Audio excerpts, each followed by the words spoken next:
नमस्कार। आज बात करते हैं पैथोलॉजी के अंदर सबसे इंपॉर्टेंट टॉपिक है इन्फ्लामेशंस। तो इन्फ्लामेशंस क्या होता है, इसके पीछे क्या इटियोलॉजी है, क्या रिस्क फैक्टर है और किस तरीके से इन्फ्लामेशंस को अपन आइडेंटिफाई कर सकते हैं, मैनिफेस्टेशंस क्या है और साथ में इसका ट्रीटमेंट क्या है। तो एक एक चीज में समझते हैं इन्फ्लामेशंस के बारे में। तो इन्फ्लामेशंस इज ए प्राइमरी रेस्पॉन्स। ये हमारी बॉडी में जब भी कोई भी माइक्रोब्स एंट्री होता है तो ये एक प्राइमरी रेस्पॉन्स जो है बॉडी के अंदर जनरेट होता है और वहां पे लोकल जो रेस्पॉन्स है, कोई भी जो लोकल चीज है वहां पे सबसे पहले क्या होगा, इन्फ्लामेशंस आएगा। ये इन्फ्लामेशंस हमारे इम्यून सिस्टम को क्या करता है, इम्यून सिस्टम इसके अगेंस्ट में काम करता है और उस चीज को फेलियर टू फंक्शंस नॉर्मली, यदि कोई फंक्शंस नॉर्मली से फेल हो रहा है तो बॉडी जो इम्यून सिस्टम है इस माल फंक्शंस को ठीक करने के लिए इन्फ्लामेशन प्रोसेस स्टार्ट करती है। तो इन्फ्लामेशन जैसे कब कब होता है, disease like arthritis, diabetes, myasthenia gravis. जैसे ये आपने डायग्राम में दिखा रखा है कि इस पेशेंट को जो है वो नी पेन हो रहा है। इन्फ्लामेशंस के आपने साइन सुने होंगे कि जब जब इन्फ्लामेशंस होगा तो बॉडी के अंदर सबसे पहले क्या आएगी, रेडनेस आएगी जो आपको इधर नजर आएगी, फिर वहां पे स्वेलिंग नजर आएगी, वहां पे स्वेलिंग हो जाएगी और एडिमा हो जाएगा, वहां पे फ्लूइड का कलेक्शन हो जाएगा और पेन जो है वहां पे मौजूद रहेगा। तो लोकल चीज पे रेडनेस आना, स्वेलिंग आना, पेन का होना, एडिमा का होना और यदि ये लंबे समय से रहा तो लॉस ऑफ सेंसेशन भी हो सकता है। सबसे पहले इन्होंने ये जो साइन बताए ये वर्चॉप ने बताए थे। वर्चॉप ने ये सबसे पहले देखा कि इन्फ्लामेशन जो है वो अपने 5 जो साइन है ये अपन को मालूम पड़ता है कि वहां पे लोकल जो है इन्फ्लामेशन हो रखा है। तो देखते हैं आगे क्या क्या है इसके अंदर, क्या इटियोलॉजी है इसकी, किस कारण से जो है वो इन्फ्लामेशन वहां होगा। इन्फ्लामेशन का जो सबसे बड़ा जो कारण है वो एक्सोजीनस कारण हो सकता है। क्या हो सकता है, एक्सोजीनस। एक्सोजीनस का मतलब बाहर, outside the body, outside the body, शरीर के बाहर से कोई भी, जैसे कोई फिजिकल एजेंट हो। फिजिकल एजेंट का मतलब मैकेनिकल ट्रोमा लगा हो, जैसे फ्रैक्चर हो गया हो, फॉरेन बॉडी जो कॉर्प्स जो है वो हो गई, सेंट्स हो गई। थर्मल एजेंट भी हो सकता है इसके अंदर, इनकी मैकेनिकल के बाद जो है वो थर्मल है और फ्रीजिंग, इनकी ज्यादा हीट करने की वजह से भी एडिमा आ जाता। बर्न के पेशेंट को आपने देखा होगा, जब भी आप खाना बनाते हो या गर्म चीज का आपको स्किन पे टच हो जाता है तो आप वहां देखते हो पहले सबसे पहले वहां क्या होता है, रेडनेस होता है, फिर धीरे धीरे वहां क्या होगी, स्वेलिंग, और फिर वहां पे ब्लिस्टर बन जाता है, यानी फपोला बन जाएगा और उस फपोले में पानी भर जाएगा। यदि सुपरफिशियल इन्फेक्शंस, क्या सुपरफिशियल जो है वो बर्न हुआ है, फ्रीजिंग की वजह से भी हो सकता है। फ्रीजिंग का मतलब लो टेम्परेचर, माइनस टेम्परेचर, जैसे frost bite case, frost bite का केस हो गया, बहुत ज्यादा ठंड पड़ने की वजह से वहां पे भी जो ऑर्गन्स है वो सीवियर वैसोकंस्ट्रिक्शन की वजह से उसमें इंजुरी हो सकता है। ये सारे जो कोज है ये सारे एक्सोजीनस कोज है और एक्सोजीनस में कैसे कोज है, फिजिकल एजेंट। तो फिजिकल एजेंट में मैकेनिकल एजेंट, मैकेनिकल का मतलब कोई भी ट्रोमा हो गया है। दूसरी बात जो है थर्मल एजेंट, इनकी बर्न हो गया है, फ्रीजिंग हो गया है और कई बार जो है रेडिएशन की वजह से भी हो सकता है। अगला जो है केमिकल एजेंट। केमिकल एजेंट में क्या है, केमिकल, कोई भी केमिकल हो सकता है, एसिड हो सकता है या फिर कोई इस तरीके का मान लीजिएगा जैसे एसिड अटैक के केस आते हैं, है ना, कि उसने केमिकल डाल दिया, जल गया, H2SO4 से जल गया, या फिर कहीं टॉक्सिक गैस है उसकी वजह से भी स्किन का डैमेज हो सकता है, इन्फ्लामेशन हो सकता है वहां पे, और ये ज्यादातर देखने को मिलता है। आजकल जो सारा फूड है, सारा जो फूड है उस फूड को अपन कैसे प्रिपेयर करते हैं, केमिकली प्रिपेयर करते हैं और उस केमिकल छोटी मात्रा उसके अंदर चली जाती है तो हमें भी एलर्जी होती है, और एलर्जी जब होती है तो वहां पे क्या होता है, बॉडी में इन्फ्लामेशन होता है। तो ये कई तरीके से हमारी बॉडी में एंट्री करेंगे तो ये टोटली हमारे लिए टॉक्सिक है। आज एनवायरमेंट में बहुत ज्यादा पॉल्यूशन है तो ऐसी कई सारी मोनोकार्बन डाइऑक्साइड्स, ऐसे नाइट्रोजन वेस्ट, ये सारी जो गैस है वो भी एक केमिकल एजेंट के रूप में काम करती है। बायोलॉजिकल हो सकता है, बायोलॉजी के अंदर कोई भी माइक्रोब्स, माइक्रोब्स का मतलब बैक्टीरिया, वायरस, फंगस और पैरासाइट्स, ये हमारी बॉडी में जब भी एंट्री करेंगे तो सबसे पहले इन्फेक्शन नहीं होगा, सबसे पहले रेस्पॉन्स क्या रहेगा, इन्फ्लामेशन का। तो पहले इन्फ्लामेशन होगा, फिर क्या होगा, इन्फेक्शन होगा। तो इन्फेक्शन से ये जो है वो क्रिएट करवा देंगे और इससे पहले क्या होगा, इन्फ्लामेशन। इन्फ्लामेशन किसकी वजह से हो रहा है, माइक्रोब्स की वजह से। ये सारे कारण बाहर के कारण है, बाहर के आने की वजह से बॉडी के अंदर बाहर के जो माइक्रोब्स हैं, बाहर से कोई थर्मल एजेंट है, बाहर से कोई बर्न हो गया है या कोई ट्रोमा लग गया है, तो इसकी वजह से जो इन्फ्लामेशन हुआ उसको अपने एक्सोजीनस कोज बताया है। अब बात करते हैं एंडोजीनस कोज। एंडोजीनस का मतलब प्रॉब्लम इन दी बॉडी, अपनी बॉडी के अंदर प्रॉब्लम है। और बॉडी में ज्यादातर जो प्रॉब्लम होती है वो सर्कुलेटरी डिसफंक्शंस होती है, सर्कुलेशन में प्रॉब्लम। सर्कुलेशन में भी प्रॉब्लम बात करें ज्यादातर ऑब्स्ट्रक्शन, हमारी जो ब्लड वेसल्स हैं उसमें कोई ऑब्स्ट्रक्शन हो गया, या वहां पे कोई थ्रोम्बोसिस हो गया, या वहां पे एम्बोलिज्म हो गया, तो इसकी वजह से क्या हो सकता है, इसकी वजह से वहां पे हाइपोक्सिया होगा। सबसे पहले क्या होगा भाई, वहां पे ऑक्सीजन ना मिलने की वजह से क्या होगा, हाइपोक्सिया। हाइपोक्सिया लंबे समय से रहा तो क्या हो जाएगा, इस्चीमिया। और इस्चीमिया यदि फिर भी ट्रीट नहीं किया तो वहां पे क्या हो जाएगा, नेक्रोसिस। और नेक्रोसिस से भी आगे अपन क्या हो सकता है, गैंग्रीन। तो necrosis gangrene is a bad conditions, इसमें उस ऑर्गन का जो है रिवर्ट नहीं हो पाएगा, अपना फंक्शन लॉस कर देंगे। इस्चीमिया तक जो है अपन जो है उसका वापस रिवर्ट कर सकते हैं। तो देखिए ये जो थ्रोम्बोसिस और इन्फॉक्शंस का मतलब है लैक ऑफ दी O2। जैसे मान लीजिएगा अपन इस्चेमिक हार्ट डिजीज पढ़ते हैं, कोरोनरी आर्टरी डिजीज पढ़ते हैं, कोरोनरी आर्टरी में ऑब्स्ट्रक्शन हो गया, ये सब क्या है, इन्फाक्ट है। इन्फाक्ट का मतलब ऑब्स्ट्रक्शन की वजह से वहां ऑक्सीजन नहीं मिल पाई। या फिर अपन यूं कह सकते हैं एक बहुत बड़ा हेमरेज हो गया, ब्लीडिंग बहुत हो गई, बॉडी के अंदर जो अपना ब्लड का वॉल्यूम है वो 25% से मोर देन हो गया, तो बॉडी जो है हार्ट प्रॉपर पंप नहीं कर पा रहा है क्योंकि ब्लीडिंग लॉस होने की वजह से। अब ब्लीडिंग नहीं जाएगी तो ऑक्सीजन की कमी हो जाएगी और पेशेंट में जो है सर्कुलेटरी डिसऑर्डर हो जाएगा। कुछ एंजाइम्स एक्टिविटी भी हो सकता है। दूसरा जो है वो एंजाइम एक्टिविटी। एंजाइम एक्टिविटी का मतलब जैसे एक्यूट पेंक्रेटाइटिस। एक्यूट पेंक्रेटाइटिस का मतलब है ये एक प्रॉब्लम जो है एक्यूट है, हमारा जो पेंक्रियाज में इन्फेक्शन और इन्फ्लामेशन होना उसको अपन पेंक्रेटाइटिस बोलते हैं। इसमें जो एंजाइम बनते हैं वो पॉलीपेप्टाइड एंजाइम बनते हैं, जिनका बड़ा जो काम है फैट इमल्सिफिकेशंस करना, कार्बोहाइड्रेट प्रोटीन और फैट का मेटाबॉलिज्म करना। जब कार्बोहाइड्रेट प्रोटीन फैट का मेटाबॉलिज्म नहीं हो पा रहा है या फिर उसका जो फंक्शन डिस्टर्ब हो रहा है पेंक्रेटाइटिस की वजह से, तो भी हमारी बॉडी में जो है वो इन्फ्लामेशन प्रोसेस वो स्टार्ट हो सकती है। या फिर कुछ मेटाबॉलिक प्रोडक्ट, मेटाबॉलिक प्रोडक्ट में यूरिक एसिड ज्यादा बन रहा है, यूरिया ज्यादा बन रहा है, लिवर हमारा ठीक नहीं है, अमोनिया से यूरिया में कन्वर्ट नहीं कर रहा है, ये सारे कोज कहाँ के, ये सारे कोज एंडोजीनस। एंडोजीनस का मतलब प्रॉब्लम हैव इन बॉडी, ये सारी समस्या कहाँ है, बॉडी के अंदर समस्या है। तो ये बड़े कोज है एंडो और एक्सो। अब बात करते हैं इन्फ्लामेशन के बारे में। इन्फ्लामेशन के क्या टाइप्स हैं, और इन्फ्लामेशन जब हाथों हाथ हो जाता है उसको एक्यूट बोलते हैं, और लंबे समय से होता है उसको क्या बोलते हैं, क्रोनिक बोलते हैं। और कुछ जो केमिकल मीडिएटर है इसके बारे में बात देखते हैं। तो सेल्सियस था, फर्स्ट सेंचुरी में इन्होंने क्या बताया, सेल्सियस। कौन था, Celsius. AD Celsius name was famous 4 cardinal signs. इन्होंने 4 कार्डिनल साइंस जो है सेल्सियस ने दिए, रुब्रा, ट्यूमर, कैलोर, डोलोर। इनकी ये अपने इंडिया भाषा में या अंग्रेजी में देखें तो रुब्रा का मतलब है रेडनेस, वहां पे क्या रह जाएगी, रेडनेस हो जाएगी, स्वेलिंग हो जाएगी, और वहां पे टच करने पे वार्म या हीट फील होगा। लोकल एरिया को अपन जब टच करेंगे तो वहां पे एक वार्म या हीट जैसा फील होगा और पेन वहां नजर आएगा। To these 5th sine functions of laws, 5वां जो साइन है यदि उसको अपन ठीक नहीं किया तो वो क्या हो सकता है, उसका फंक्शंस लॉस हो सकता है। वॉज लेटर एडेड बाय वर्चॉप। इसने बाद में इसने किसने दिया था, वर्चॉप ने दिया था, जो मैंने आपको शुरुआत में सबसे पहले बताया था। तो एक्यूट का मतलब है ऑनसेट, कोज इसका क्या है, ऑनसेट है, शॉर्ट ड्यूरेशन है, अभी अभी हुआ है, इसके अंदर फ्लूइड कलेक्शन हो सकता है, प्लाज्मा प्रोटीन का एक्सुडेशन हो सकता है, या वहां पे न्यूट्रोफिल का जो है वो कलेक्शन होगा। तो एक्यूट के अंदर ये चीज देखी जाएगी। और क्रोनिक का मतलब है प्रॉब्लम लंबे समय से, अभी ऑनसेट नहीं हुआ, उनका जो ड्यूरेशन है वो लंबे समय से है, और लॉन्ग ड्यूरेशन है। लिम्फोसाइट्स वहां पे कलेक्शन रहेगा, macrophage, plasma cell as a inflammatory cell, plasma cell जो इन्फ्लामेटरी रेस्पॉन्स को करती है वो वहां पे रहेगी। अब बात करते हैं पैथोजेनेसिस क्या है। Main process occur at the site of the inflammation. ये जो मेन जहां पे इन्फ्लामेशन हुआ है उस जगह पे कुछ केमिकल जो मीडिएटर है वो वहां पे आके रिलीज होंगे, और केमिकल जो मीडिएटर है उसकी वजह से क्या हो सकता है, वहां पे रेडनेस आ सकती है और वहां पे गर्मी रहेगी। क्यों, क्योंकि वहां पे वैसोडाइलेशन होगा, इंक्रीज ब्लड फ्लो। वैसोडाइलेशन की वजह से वहां पे क्या रहेगा, increase blood flow, blood flow वहां बढ़ जाएगा।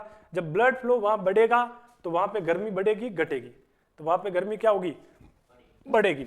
Increase vascular permeability.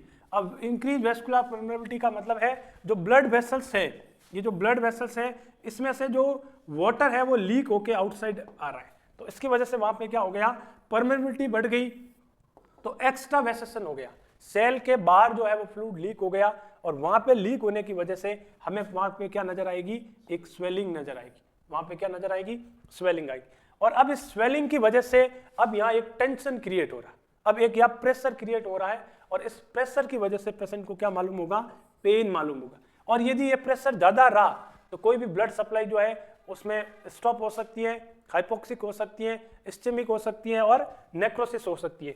अब नेक्रोसिस हो गई तो उस जगह का जो फंक्शंस है वो क्या हो जाएगा, लॉस हो जाएगा। ये सब वहां पे क्या हो जाएगा, लास्ट में जो है ल्यूकोसाइटिक इनफिल्ट्रेशन होगा, वहां के जो ल्यूकोसाइट्स है वहां पे आके सारी कलेक्ट हो जाएगी, और एक फिब्रिन जो है फॉर्मेशन कर देगी। ये जो प्रोसेस है ये मेन जो इन्फ्लामेशन का प्रोसेस है।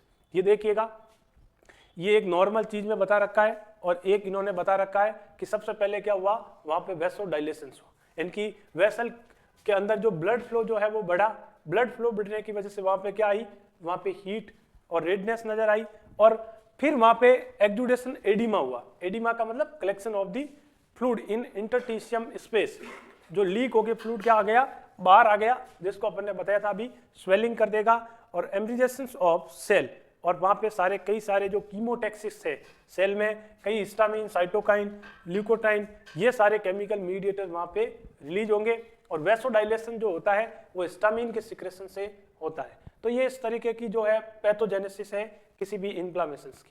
अब बात करते हैं एक्यूट इन्फ्लामेशन क्या क्या है। वेस्कुलर इवेंट, एक्यूट इन्फ्लामेशन के अंदर सबसे बड़ा एक वेस्कुलर इवेंट, वेस्कुलर इवेंट का मतलब कोज इन प्रॉब्लम वेसल्स, ब्लड वेसल्स में प्रॉब्लम है, या सेलुलर इवेंट, सेल के अंदर क्या रहेगा।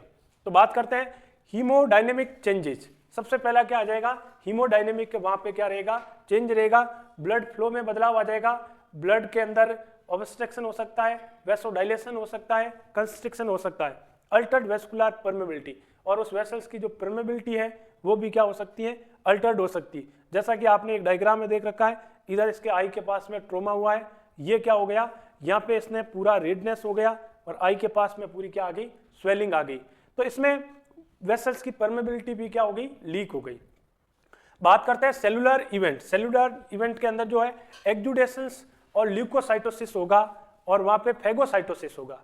एक्जुडेशंस का मतलब वहां पे चीजों का एक ऑक्लूजन्स होगा, कलेक्शन होगा, एक सारी जो WBC है वहां आके क्या होगी, इकट्ठी होगी, और वहां पे अपना WBC का काम है फेगोसाइटोसिस, यानी कि उसको खत्म करना। WBC जो है इन्फेक्शन के खिलाफ लड़ेगी, तो वहां फेगोसाइटोसिस प्रोसेस स्टार्ट कर देगी। अब बात करते हैं वापस वेस्कुलर इवेंट के अंदर। वेसल्स के अंदर पहले बताया था हीमोडायनोमिकल चेंज होगा।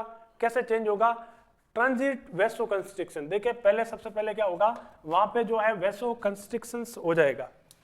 कंस्ट्रिक्शन का मतलब ये नॉर्मल जो वेसल्स हैं, अब ये वेसल्स में प्रेशर पड़ा था, अब ये वेसल्स क्या हो गई, छोटी होगी, वेसो कंस्ट्रिक्शन, यानी कि इनर डायमीटर इसका क्या हो गया, छोटा।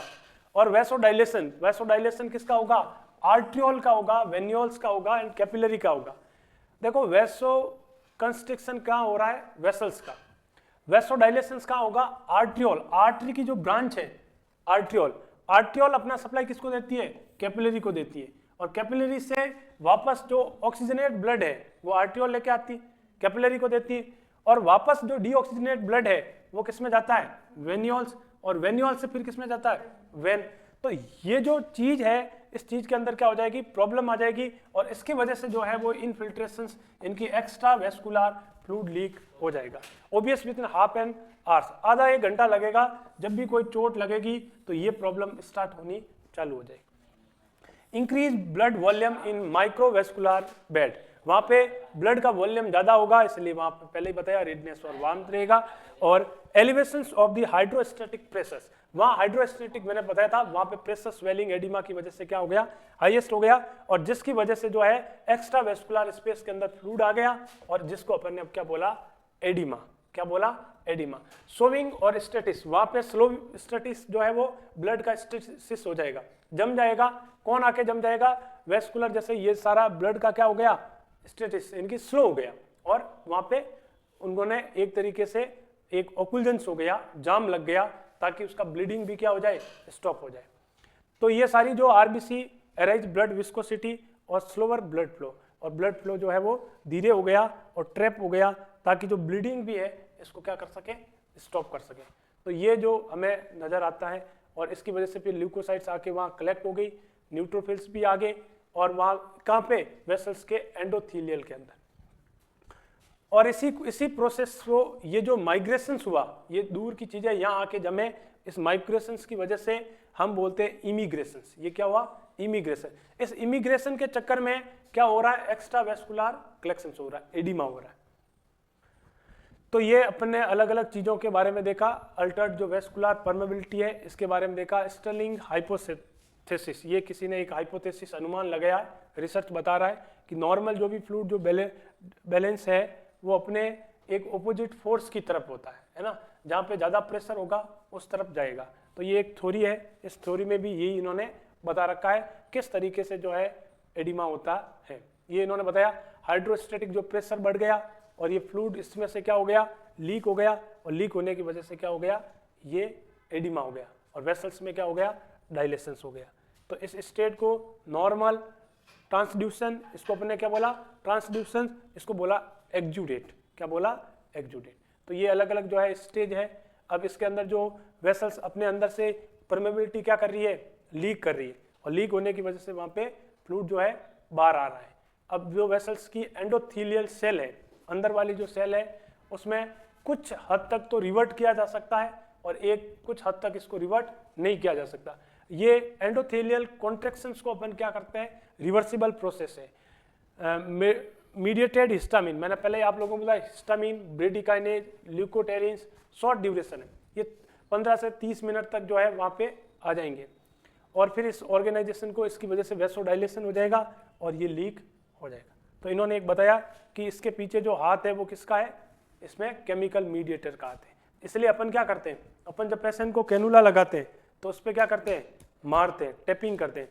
टैपिंग करने से क्या होगा, वहाँ लोकल इंजुरी होगी, लोकल इंजुरी होगी तो वहाँ केमिकल मीडिएटर आएंगे, हिस्टामिन, साइटोकाइन आएंगे, और वहाँ पे क्या करेंगे, उस वेसल्स को क्या कर देंगे, उसको डायलेट कर देंगे, जो वेन है वो हमें इजीली जो है दिखाई दे सकते हैं। तो ये इसी तरीके से आप समझ सकते हो कि इस तरीके से जो वेसल्स के अंदर होता है। तो ये अपन, ये सब वही चीज़ें हैं, इसी को एक्सप्लेन कर रखा है, और माइग्रेशंस कैसे होता है, एक्जुडेशंस कैसे होता है, और वहाँ किस तरीके से जो है ब्लड का आके फॉर्मेशन होगा। ब्लड के अंदर सबसे जो डिफेंसिव मैकेनिज्म है वो WBC का होगा। WBC में जो न्यूट्रोफिल्स है और मोनोसाइट्स है, लिम्फोसाइट्स है, वहाँ पे इसका क्या होगा, कलेक्शन होगा। तो सबसे पहले इमिग्रेशन में अलग अलग होगा, पहले रोलिंग होगा, फिर वहाँ पे चिपचिपापन आएगा, फिर चिपचिपापन के बाद में एंडोथीलियल जो डैमेज हो रखा है वहाँ पे उसका फ्लो आके स्ट्रेसिस हो जाएगा, जम जाएगा, और फिर इस धीरे धीरे इस प्रोसेस से बॉडी जो है वो ठीक करेगी। तो ये एक पूरा प्रोसेस है। इस प्रोसेस के अंदर सारा जो पैथोफिजियोलॉजी है वो अपने बात की। अब बात करते हैं क्रोनिक। क्रोनिक का मतलब प्रॉब्लम है वो लंबे समय से, कितने समय से, लंबे टाइम से जो है प्रॉब्लम है, यानी कि it is the prolong process in which tissue destruction and inflammations occur at the same time. Time कितना है, 48 घंटे से ज़्यादा है, या कुछ हफ्ते हो गए, कुछ महीने हो गए, और कुछ साल भी हो सकते हैं। अब ज़्यादातर जो सेल होती है उसमें मोनोन्यूक्लियर सेल, मैक्रोफेज, लिम्फोसाइट और प्लाज्मा सेल, ये आके क्या होगी, ये आके वहाँ पे ओकुलेंस होगा।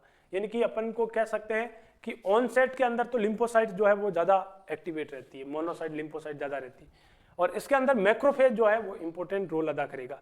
Can be cause by one of following 3 way, 3 way इसको समझ सकते हैं। एक तो क्रॉनिक इन्फ्लामेशंस या एक्यूट इन्फ्लामेशंस या रिकरेंट अटैक, यानी कि पहले क्रॉनिक था अब एकदम हैवी हो गया।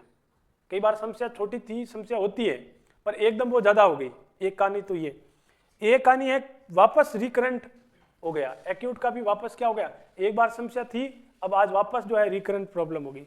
और अगला है chronic inflammation starting denote, denote से अपन इसको करते हैं कि एक बार वापस उस समस्या से रुल गया। तो अलग अलग ये फीचर्स है क्रोनिक के।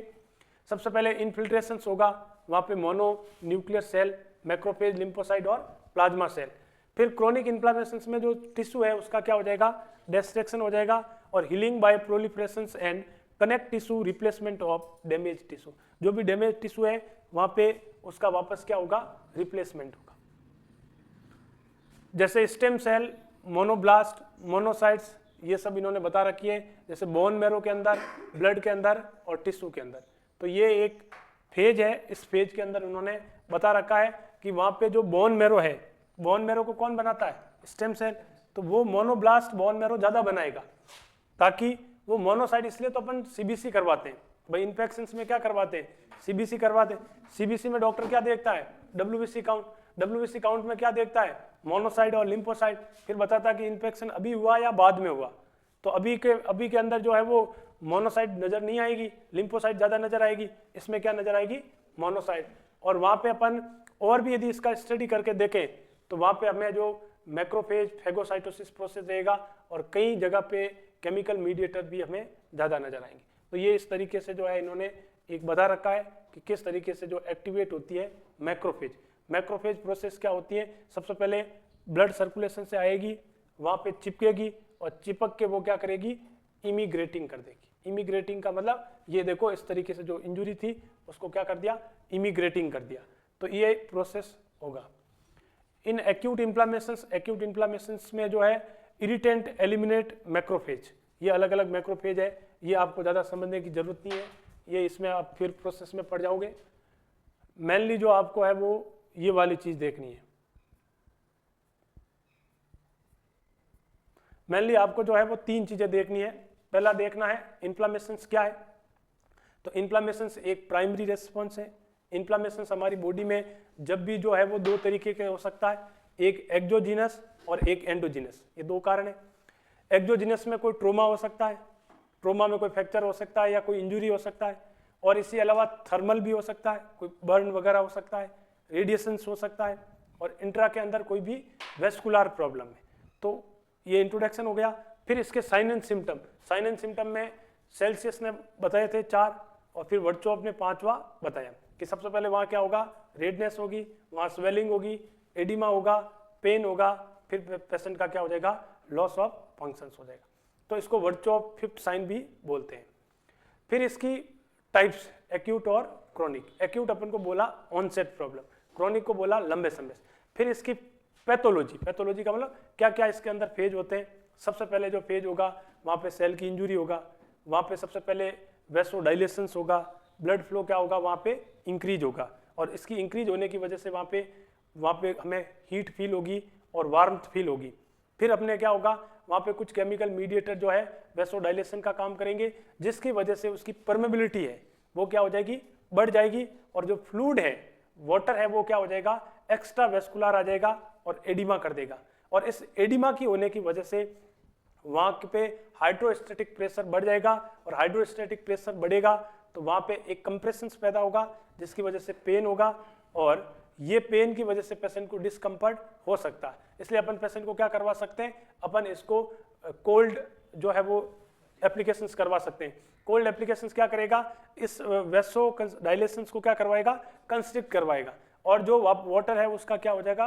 वापस रीएब्जॉर्ब होगा। तो इसी तरीके से इसका सारा जो फेज है वो अलग अलग सिम्टम के हिसाब से होगा। फिर किस तरीके से जो है हमारा इम्यून सिस्टम है वो आके काम करेगा? वहाँ पे डब्ल्यूबीसी आएंगे। डब्ल्यूबीसी अपना जो है वो ल्यूकोसाइट्स, मैक्रोफेज, फिर वहाँ पे मैक्रोफेज से फेगोसाइटोसिस करवाएगी, और एक वहाँ पे कंटिन्यू हो रहा है तो वहाँ पे एक ओकुलजन हो जाएगा डब्ल्यूबीसी मैक्रोफेज का, और यदि एक्यूट है तो वहाँ पे ज़्यादा नहीं दिखेगा। साथ ही साथ इसमें अपन ये भी देख सकते हैं कि यदि क्रोनिक प्रॉब्लम है तो उसको अपन रिवर्ट कर तो सकते हैं, पर एक इस्चीमिया होने के बाद अपन उसको नहीं कर सकते।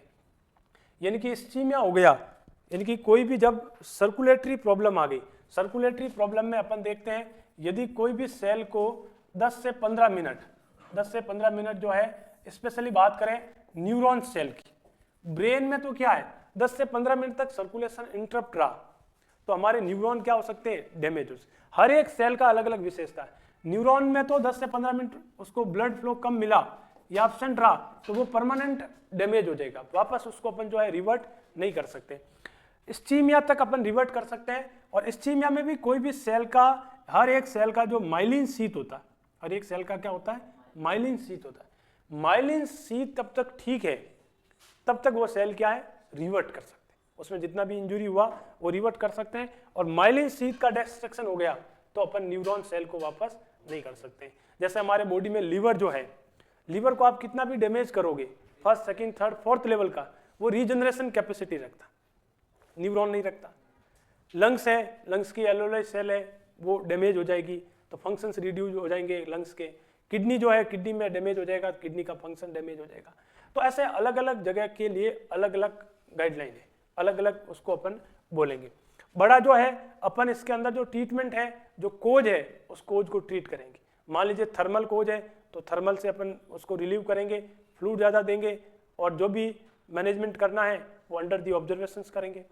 साथ ही यदि मान लीजिए सर्कुलेटरी प्रॉब्लम है, जैसे किसी को एथेरोस्क्लेरोसिस है, इस्चेमिक हार्ट डिजीज है, तो इस्चेमिक हार्ट डिजीज को अपन उसका कोरोनरी आर्टरी ओक्लूजन हो रखा है, इसकी वजह से भी हो सकता है। या फिर ज़्यादातर इसको ठीक नहीं किया तो ये फिर इस्चीमिया से किस में कन्वर्ट हो जाएगा, नेक्रोसिस। फिर नेक्रोसिस और गैंग्रीन होने के बाद उस पार्ट को हमें क्या निकालना पड़ेगा, बाहर निकालना। तो यही एक इन्फ्लामेशन जो है, इसके बारे में क्वेश्चन पूछा जाता है बीएससी नर्सिंग में, सेकेंड ईयर में, पैथोलॉजी में। तो समझ में आया होगा, ठीक है।